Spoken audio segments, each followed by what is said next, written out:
Une guerre éclate entre le Paris Saint-Germain et la Fédération française de football. Le dossier Bradley Barcola a transformé une simple blessure en un véritable incendie médiatique. Et si tu veux les vraies coulisses du foot français, abonne-toi maintenant, parce que ce qui arrive va te surprendre. L'étincelle qui a tout déclenché. La FFF publie un communiqué glaçant. Bradley Barcola souffre d'une lésion chronique à l'ischio-jambier droit depuis le match de Ligue des Champions face à l'Atalanta Bergame. Le PSG explose de colère. Non seulement c'est faux, mais ça ne correspond en rien à nos bilans médicaux. Deux versions, deux vérités, deux camps et une tension qui monte comme jamais. Mais ce n'était que le début. Le contexte est toxique. Souviens-toi, en septembre dernier, Ousmane Dembélé et Désiré Doué étaient déjà revenus blessés de Clairefontaine. Le PSG avait crié au scandale, accusant la sélection de mal gérer ses joueurs. Le club voulait instaurer un protocole médical clair, partagé entre les deux camps. Mais rien n'a changé. Et avec Barcola, la guerre a officiellement repris. Ce qu'il va se passer ensuite va tout bouleverser. Barcola, le cœur du conflit. Côté FFF, le récit est simple. Le joueur arrive à Clairefontaine avec une douleur récurrente. Une lésion jugée chronique datant du match de Ligue des Champions contre l'Atalanta. Didier Deschamps décide donc de le libérer et de rappeler Florian Thauvin. Un choix logique selon eux,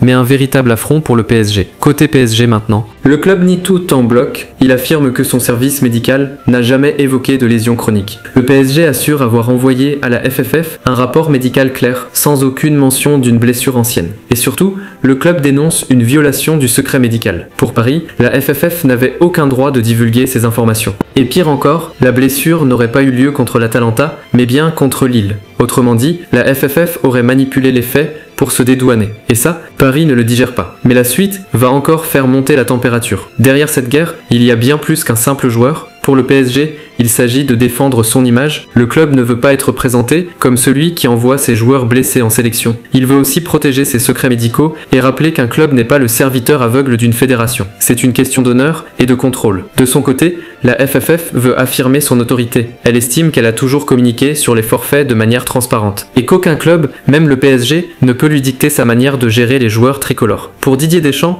c'est aussi un message fort. Le sélectionneur veut prouver qu'il ne se laissera pas influencer, même par le club le plus puissant de France. Mais ce bras de fer va laisser des traces. La méfiance s'installe, chaque blessure, chaque remplacement, chaque communiqué devient un champ de bataille. Le moindre mot peut rallumer la flamme du conflit. Et attention, parce que le prochain rassemblement des Bleus, prévu en novembre 2025, pourrait bien tourner à l'explosion. Imagine un instant, un nouveau joueur du PSG blessé en équipe de France, un communiqué mal formulé, et tout recommence. Cette fois, ce serait la rupture totale entre la plus grande institution du football français et le club symbole de sa capitale. Mais derrière la colère, une question persiste. Qui dit la vérité? La FFF et son discours officiel, ou le PSG et ses rapports médicaux internes? Les fans, eux, sont divisés, certains accusent le club d'exagérer, d'autres pensent que la Fédé a voulu humilier Paris publiquement. Et si la vérité se trouvait quelque part entre les deux, ce qui est sûr, c'est que le cas Barcola a ouvert une faille dans le football français. Une faille entre le pouvoir des clubs et celui de la sélection nationale. Une faille qui pourrait s'élargir si rien n'est fait. Alors, la vraie question,